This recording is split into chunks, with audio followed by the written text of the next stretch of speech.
Berlin, mid-August 1933. SA formations march camera perfect through the Brandenburg Gate, just like they had done the previous January, in the night when Adolf Hitler seized power. This footage was taken during the shooting of the film Hans Westmar. What is so special about these pictures is that the cameraman was using 35mm colour film, at the time still an expensive rarity in Germany. September the 30th, 1934. The Reich Agriculture Festival in Goslar. Farm workers, men and women from all over the Third Reich are seen waiting in front of the Imperial Palace. In an essay to mark the festival, a young German girl wrote, "Above all, the Harvest Festival is our way of thanking God for his rich blessings, but it's also our way of giving thanks to the government of the Reich, which, through the measures it has taken, has restored the farming community to full bloom." Delegations from the SA and the SS were also awaiting the arrival of Adolf Hitler. A few weeks earlier, the dictator had deposed of his biggest adversary, Ernst Röhm.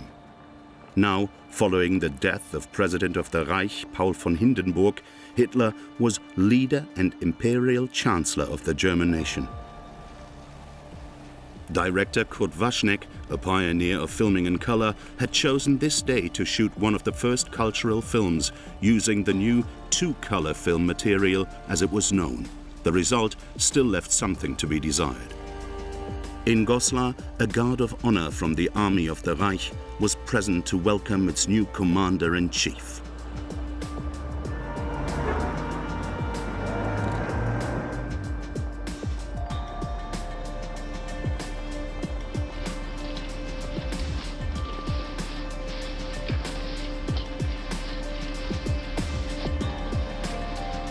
On the Buckerburg near Hameln, a stand had been built for a ceremonial rally. The film's director didn't have to worry about a setting for Adolf Hitler's appearance. Hundreds of thousands of farm workers had turned up to pay homage to the dictator. Kurt Waschneck had deployed 2 camera teams equipped with colour film.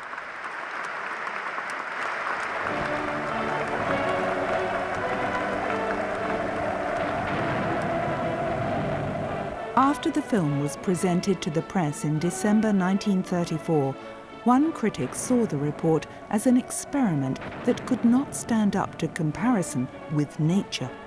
But another critic praised the outstanding colour footage, especially the shots of the traditional costumes.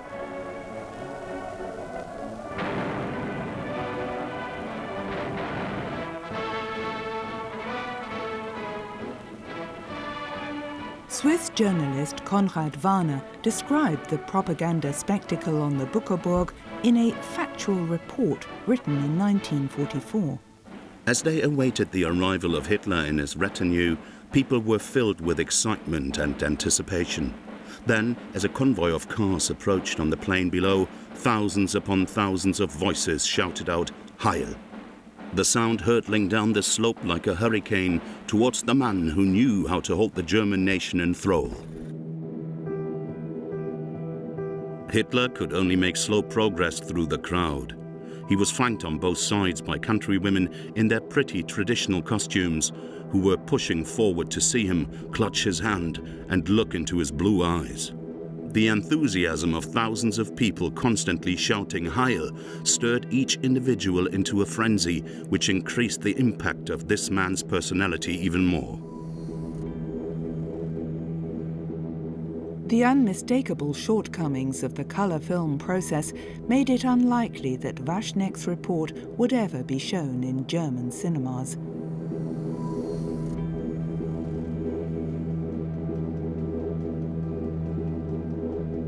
In summer 1937, the first 16mm colour film produced by Agfa appeared on the market in Germany. Despite its high price, many amateur film enthusiasts were prepared to dig deep into their pockets to use it. Members of the Institute for Folklore in Halle also filmed with the new material. In 1938, racial researchers in Friedeburg and der Saale documented a community festival for their archive. The Germans had settled in comfortably under the swastika. The overwhelming majority of the population were devoted to the Führer.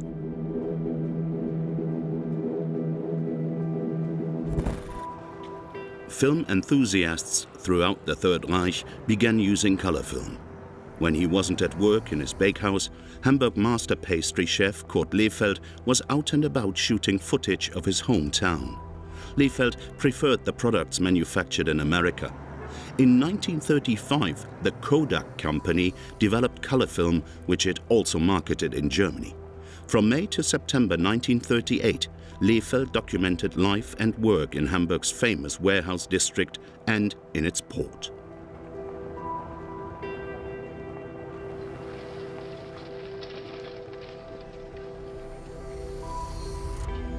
Lehfeld's camera also captured the Kaispeicher A warehouse building. Visible from afar, its tower was a landmark. The success enjoyed by Hamburg's port stemmed originally from international trade, but Germany's gateway to the world had been hard hit by the Great Depression.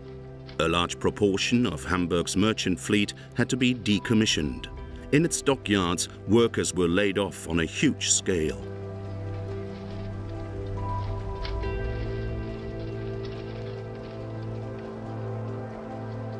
But round trips to German seaside resorts or through the port were, it seems, highly popular with locals and tourists. From the landing stages and the old Elbe tunnel, ships headed down the River Elbe.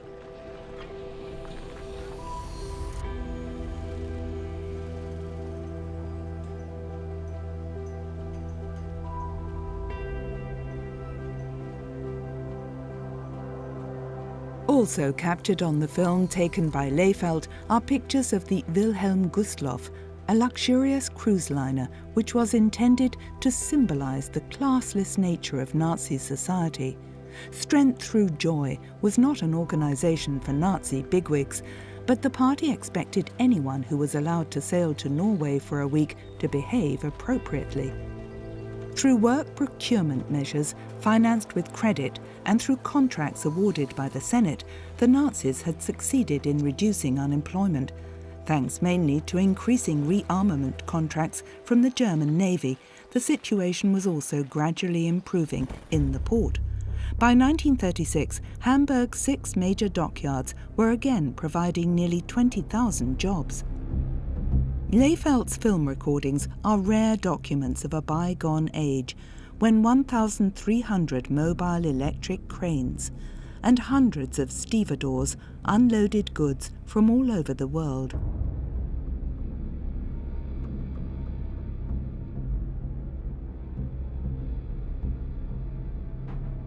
The Hamburg pastry chef entered his 20-minute-long documentation in a competition and won first prize.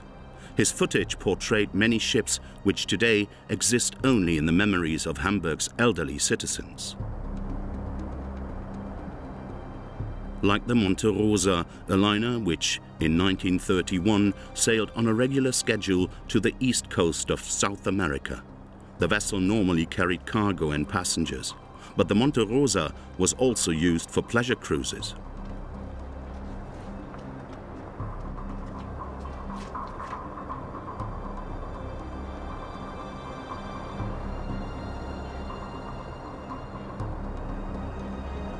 One of the first film enthusiasts who could afford the new 16mm color material was Hitler's chief pilot, Hans Bauer.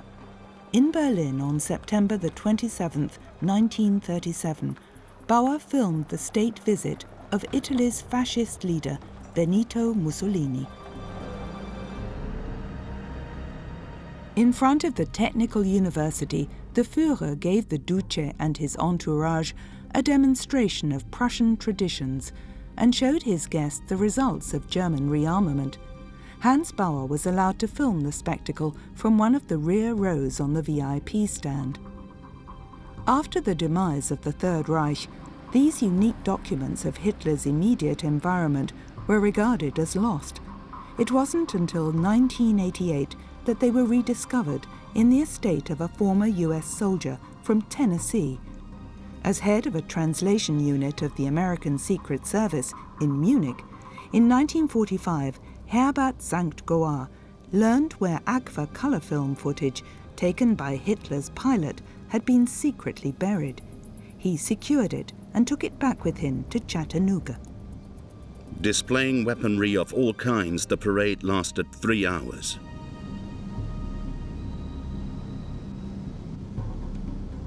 Mussolini was particularly impressed by the goose-stepping, so much so, in fact, that on his return, he also had the snappy marching style introduced into the Italian armed forces. Hitler saw the pompous parade as the expression of his enhanced sense of self-esteem. We are somebody once again. We have demolished the Treaty of Versailles.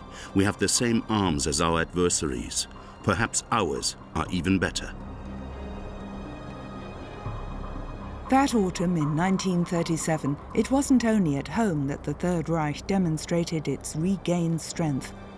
At the World Exhibition in Paris, the Germans were allocated a site right next to the Eiffel Tower for their huge pavilion.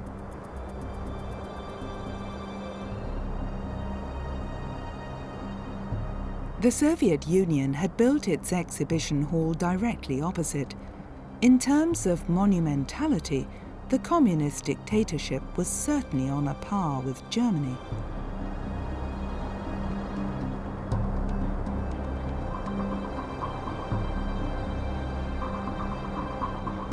Hitler had commissioned his new favorite, Albert Speer, with the design of the German pavilion. The two had spent many nights in Berlin and on the Obersalzberg, poring over drafts and drawings. On Sunday, February the 27th, 1938, a cine enthusiast from Nuremberg filmed this carnival procession. A local Nazi newspaper wrote, It's not always necessary to wonder whether you're in the midst of supporters or enemies. Instead, you should set yourself above inhibitions that are better suited to the affected and not to the Germans of our magnificent era, an age which, whether in earnest or in jest, offers incredible impressions and proves time and again that the concord and solidarity of a great ethnic community are the most wonderful gifts of the National Socialist state. In 1944, Swiss businessman René Jouvet published a factual report on his experiences in the Third Reich. In it, he describes a conversation he had in autumn 1937. My friend was over the moon. He had expected many things, but not what he was now witnessing with his own eyes. Such happy, optimistic people. You've not seen everything, I told him. Above all, you're forgetting what price the German nation has had to pay. The loss of personal freedom and truth in public life. By this point in time, Hitler had long since decided to lead Germany into a new war, and also to tighten measures against the Jewish population. Consequently, on one of the carnival floats, caricatures of Jews hung from gallows, as if this was something totally natural. According to eyewitnesses, the float was greeted with frenetic applause. In Quedlinburg in 1938, a member of the SS took this color footage of his most senior boss. Heinrich Himmler was visiting the town. He came to Quedlinburg every year to honor his great idol. King Henry I lies buried in a cathedral, and Himmler turned the church into a national shrine. The head of the SS wanted to replace Christianity with Teutonic cult worship. His devotion was to the swastika. His lifetime goal was to eradicate the Jewish nation.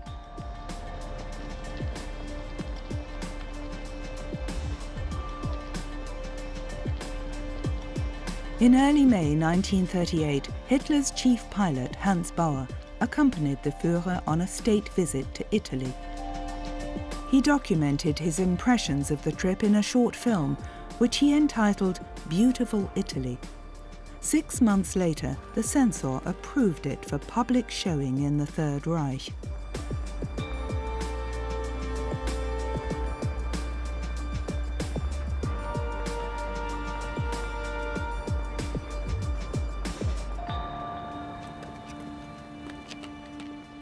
The state visit was to have been documented in colour by a professional camera team from the Nazi propaganda machine.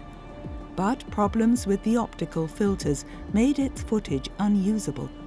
As a result, Hans Bauer was able to earn money with his amateur film.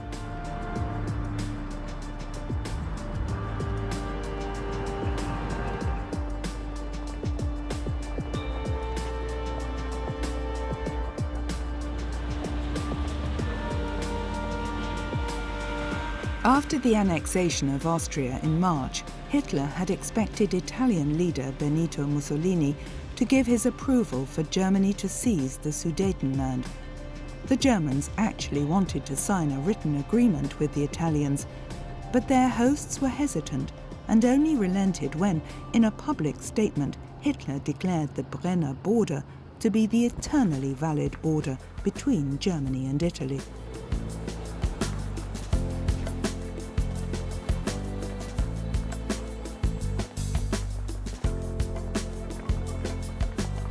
The official host was King Vittorio Emanuele III, and the monarch knew how to ease Mussolini into the background. Hitler was repulsed by the obsequiousness of court ceremony, and he let the king feel it.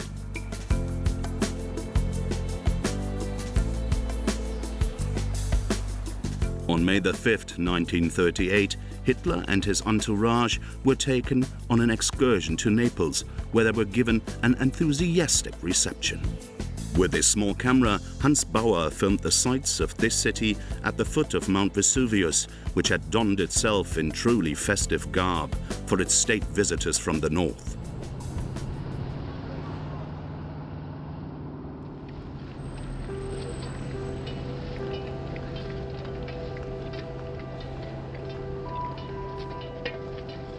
After a few days, Hitler felt fairly irritated by the little king, who knew how to take center stage. Mussolini had no alternative but to put on a brave face.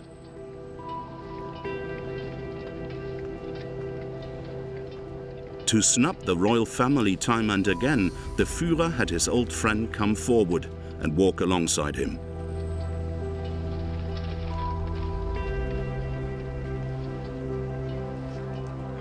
On May 8, 1938, Hitler's hosts organized a maneuver by the Italian Air Force north of Rome. It was a case of staged saber rattling. In the Rome-Berlin axis, the Duce had long since been relegated to the role of junior partner. Mussolini actually feared that Hitler might start a military conflict with Czechoslovakia. Later, Hans Bauer remembered that the German guests were impressed by the strength of the Italian forces. But Mussolini had secretly decided not to become involved in a war in Europe.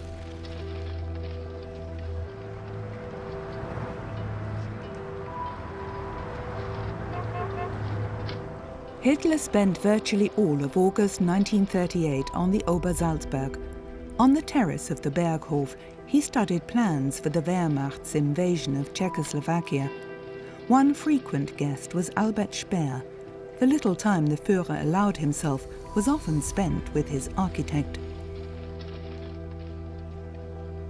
Hitler once had visions of becoming an architect himself, and in Speer he had found the ideal executor for his colossal plans. A sharp individual, Speer had been part of the dictator's inner circle for some time. The architect had also become friends with Eva Braun, who took these pictures in 1938. Hitler's mistress was a keen amateur photographer. Consequently, she too had developed a passion for colour film.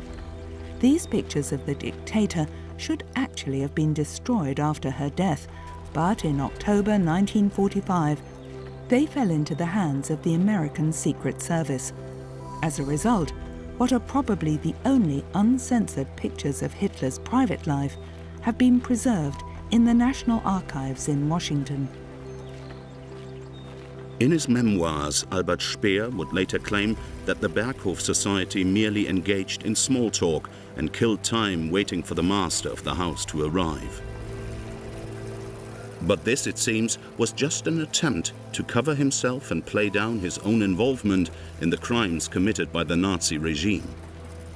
In fact, Many political decisions were taken on the idyllic Obersalzberg. Murders were even planned there.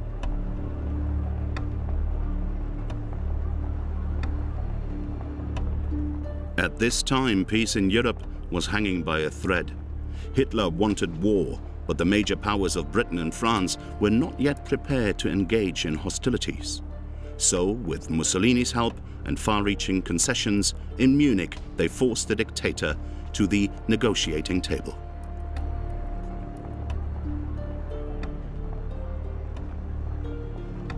Eva Braun edited her footage to produce film shows in colour, which were presented in the evenings on the Berghof.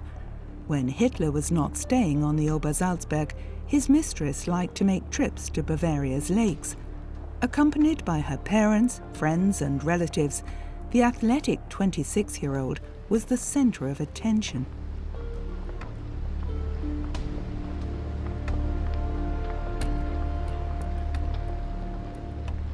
Eva's sister Gretel also liked to film and take photographs. Sophie Stork, a good friend, who was also an artist, drew the film links.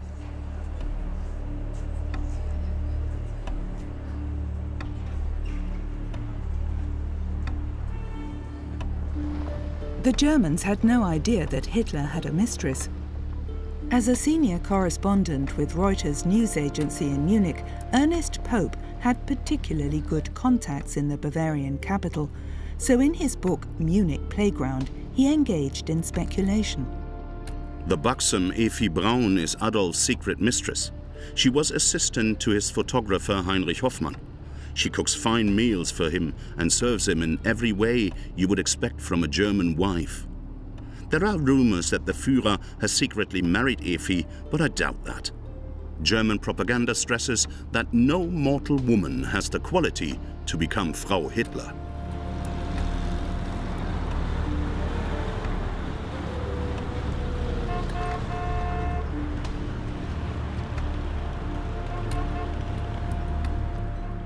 Even though the films made by Eva Braun, chief pilot Hans Bauer, and the folklorist from Halle don't always document the decisive stations of the Third Reich, they do provide eloquent testimony to the nature of the National Socialist dictatorship. And it is only through colour that the flower-clad swastikas at this children's festival in Thuringia have such an oppressive impact.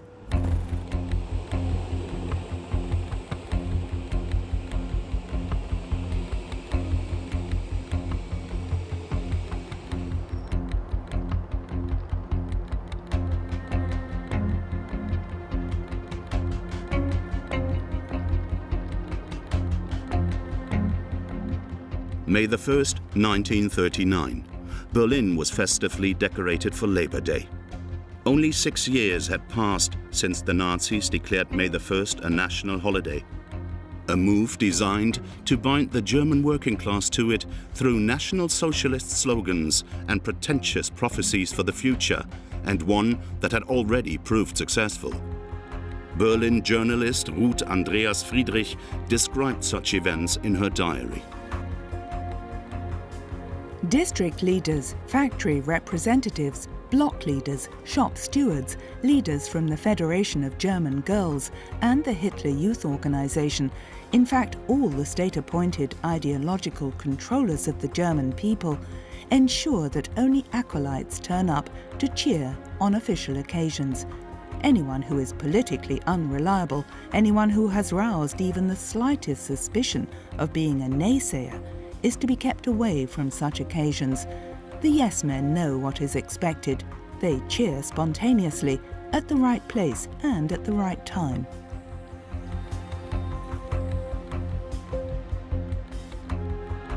March of the Golden Standards is the title of a colour film which an unknown cine enthusiast took on this particular day. He was part of a delegation from the Siebel Aircraft Works, a Nazi model plant which the day before had been honoured by Hitler himself and was allowed to provide one of the 200 flag bearers. In his speech, the Führer adopted a pacific tone and castigated an alleged international clique of Jewish warmongers. But in actual fact, 4 weeks previously, he had ordered his military leaders to prepare the invasion of neighboring Poland. The rearmament of Nazi Germany was taking place at full speed. Consequently, on this May the 1st, it was mainly arms factories who participated in this parade of the golden standards.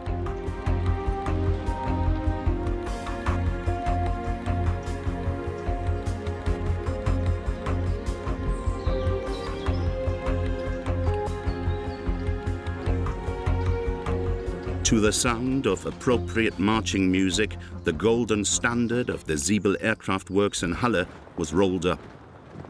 This was the last May holiday to be celebrated in such grandiose style in the Third Reich. Because the outbreak of the Second World War was only a few weeks away. In Berlin in the summer of 1939, there appeared to be little enthusiasm for a renewed call to arms. Memories of the Great War of 1914 to 1918 were too traumatic. This is how an American reporter described the mood. Everyone is against war. How can a country start a decisive war with a people so tired of war?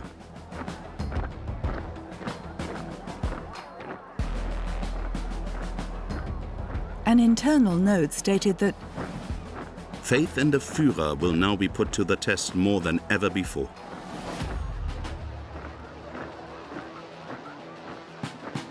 And a German journalist noted that the observer cannot help thinking that people are deliberately indulging in unrestrained enjoyment.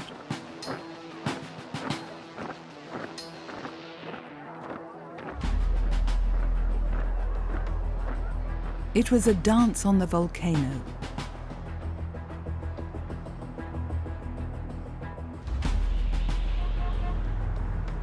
The recently completed Reich Chancellery was deserted. Albert Speer had adapted the huge building entirely to the Führer's wishes. But Hitler preferred to forge his plans for conquering Poland on the Obersalzberg, far away from the capital of the Reich. Only occasionally did he show himself to his people.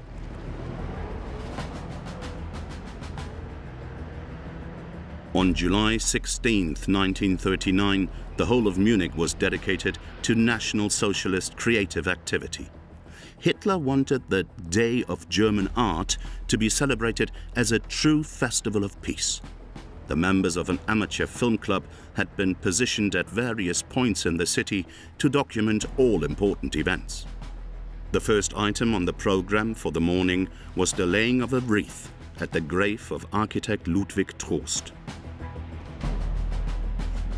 Local branches of the Association of German Amateur Filmmakers were commissioned more and more often by party officers to document major events on 16mm color film because there was still no satisfactory process for professional cinema productions. On this particular day, the members of the Munich branch of the association had been provided with passes and armbands which allowed them access to all prime filming locations.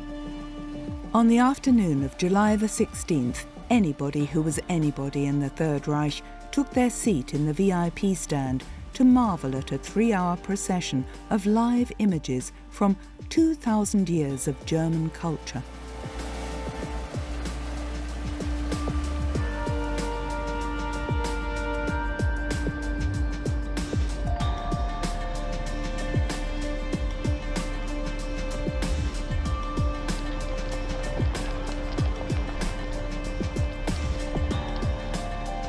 Not only was Germany's future to be National Socialist, so was its past. In the program for this tacky festival, it said, "The German eagle towers above the whole procession. With it ends this manifestation of our history. At the same time, it gazes into the eternal future, keenly and calmly, with pride and assured of victory, announcing the greatness of our era and our willingness to act. It is the herald of our doing and our plans." American reporter Ernest Pope commented, The Nazi procession is the admission of the Führer's restless plans for conquest.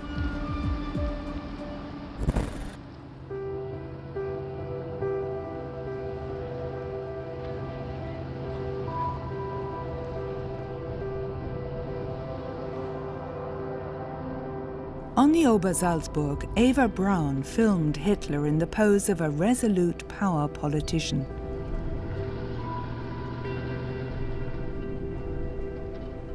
Hitler clearly displayed his willingness for war, while at the same time keeping open the possibility of a peaceful solution by receiving diplomats from all over the world.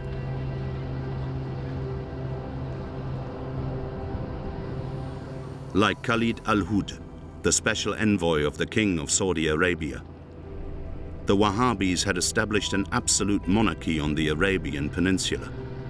They had control of oil, a commodity so keenly sought after by every major power. And they were fanatical anti-Semites. In the end, all that was agreed on this occasion was an insignificant arms deal. Accompanied by his accomplices, Reinhard Heydrich and Karl Wolff, Heinrich Himmler had also traveled to the Obersalzberg. They were planning an extermination program to which not only Poland's intelligentsia, but also its Jewish population would fall victim. On August the 12th, 1939, Eva Braun filmed on the terrace of the Berghof. Hitler was awaiting a visit from the Italian foreign minister. On official occasions, the Führer's mistress had to withdraw into her rooms. So this time too, she could only secretly film a few scenes prior to the arrival of the state guest.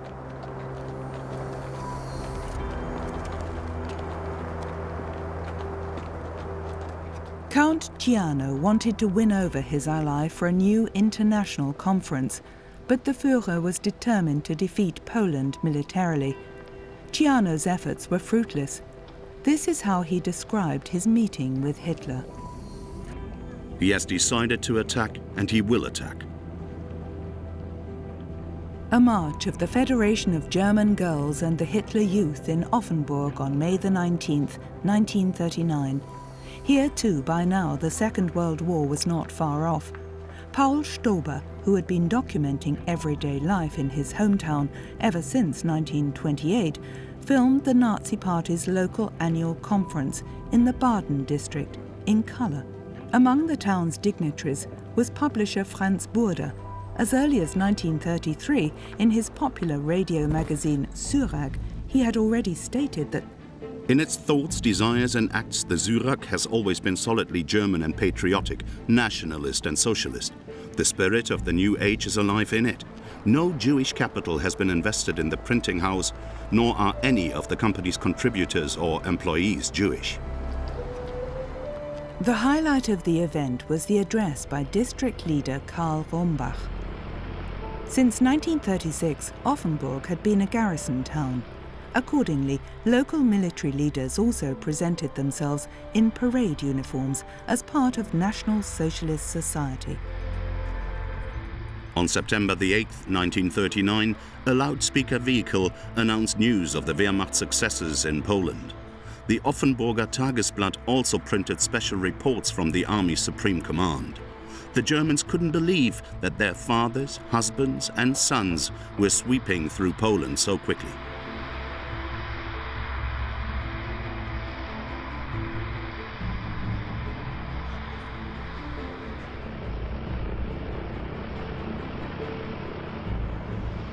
Every day, maps were hastily put up to show the latest conquests. On this particular day, September the 8th, German tank units had reached the suburbs of Warsaw. Hitler's first blitzkrieg ended on October the 6th with the capitulation of Poland.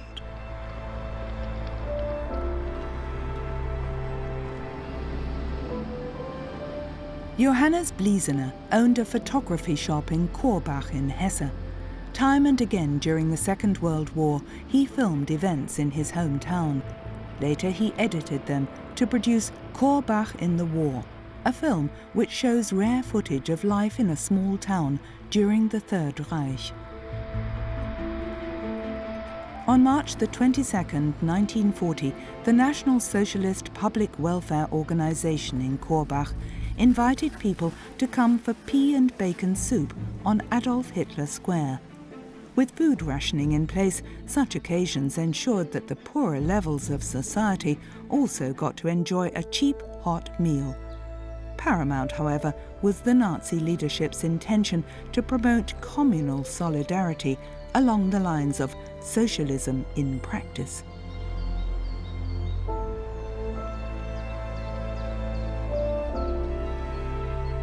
Since September the 3rd, 1939, a state of war had existed between the Third Reich and Great Britain and France. But the Allies had not come to Poland's aid. For them, it was a case of wait and see. Hitler had been planning for months to launch a campaign in the West. But it had been postponed time and again. Finally, Germany's Supreme Commander decided that the offensive would begin on May the 10th, 1940. Infantry units were also stationed in Bitterfeld near Halle. In early May, they were moved west.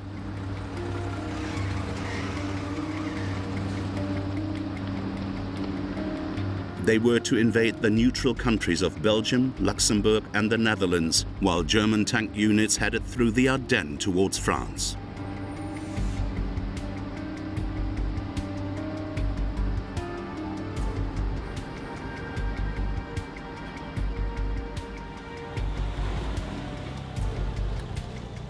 At the start of his campaign in the West, Hitler moved to his headquarters in Rodert in the Eifel. From here, his chief pilot, Hans Bauer, flew the Führer to the front, time and again. On Oldendorf airfield, near Euskirchen, we see the dictator discussing the situation with Hermann Göring. In less than 6 weeks, Hitler had achieved what German armies had failed to achieve in 4 years in the Great War. France was forced to capitulate. After a long discussion with Hitler on June 6, 1940, Joseph Goebbels wrote in his diary that the Führer towers high above us all. He's one of history's geniuses. What a glorious era. And it will be followed by the great rest we all desire so much. The Führer perhaps more than any of us.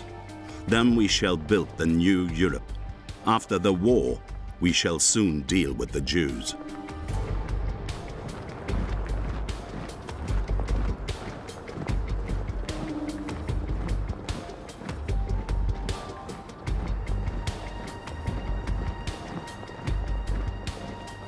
Near the town of Cambrai in northern France, Hans Bauer filmed the wreckage of a French Air Force unit. This is how French historian Marc Bloch described the disaster in his book Strange Defeat. We have just suffered a devastating defeat. Who was responsible? The parliamentary regime, the troops, the British? The fifth column, our generals reply. In other words, everybody but them. No matter how one might assess the deeper reasons for this catastrophe, the immediate cause was the incapability of our military leaders, their inability to think the war.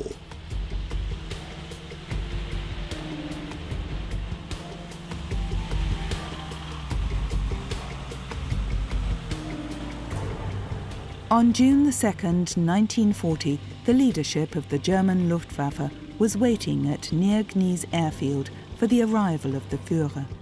Filmed by Hans Bauer, the Air Force generals were in jovial and victorious mood, although their contribution to the military success had been modest.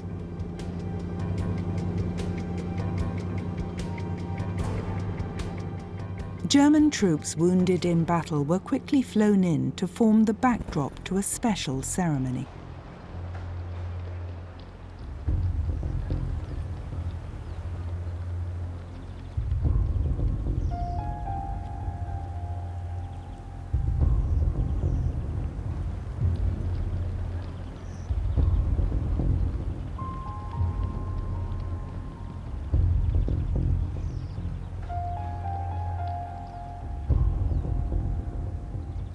Adolf Hitler arrives in his Mercedes limousine.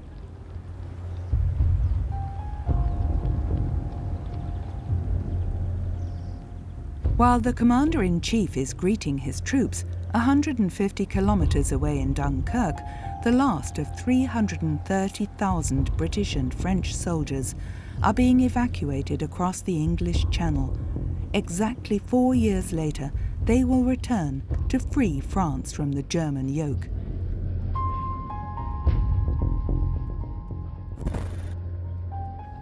Wherever Hitler appears with his entourage, he is given a frenetic reception.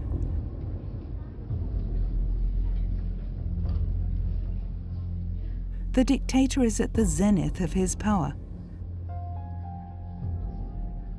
As chief of the German Armed Forces High Command, Wilhelm Keitel put it, "My Führer, you are the greatest commander of all time."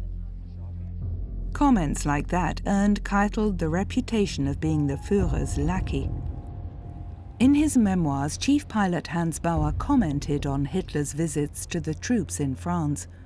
Hitler's intended effect was achieved. The troops and the French population were impressed by the fact that he appeared as soon as hostilities had ceased. The commander-in-chief ate from field kitchens. The only special requirement was for any canned meat to be removed, since the Führer always avoided meat.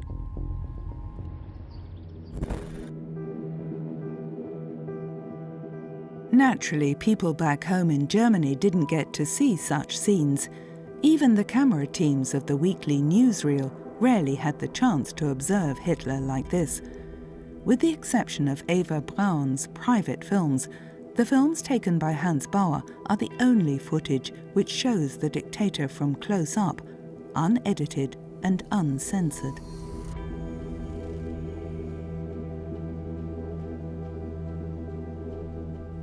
On June the 13th, the French government declared Paris to be an open city. A day later, the German army marched into the capital. One soldier, Arnold Binder, wrote in his diary, "Paris has been declared an open city. We have occupied it without a fight. The heart of France is in our hands."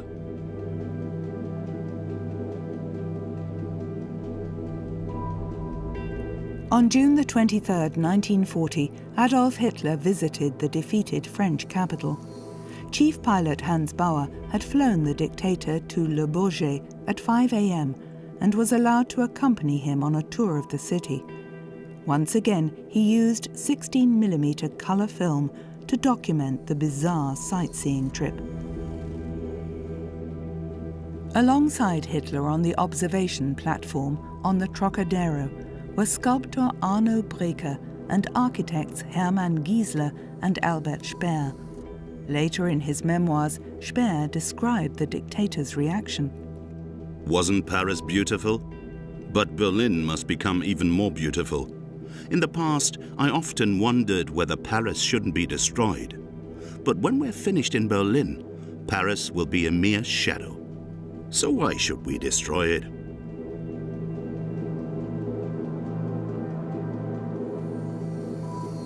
Hitler had purportedly come to Paris as an educational tourist who was very keen on culture. But in reality, the visit was his personal triumph as a commander. In Les Invalides, he spent a long time next to the tomb of Napoleon, past and present dreams of world dominance.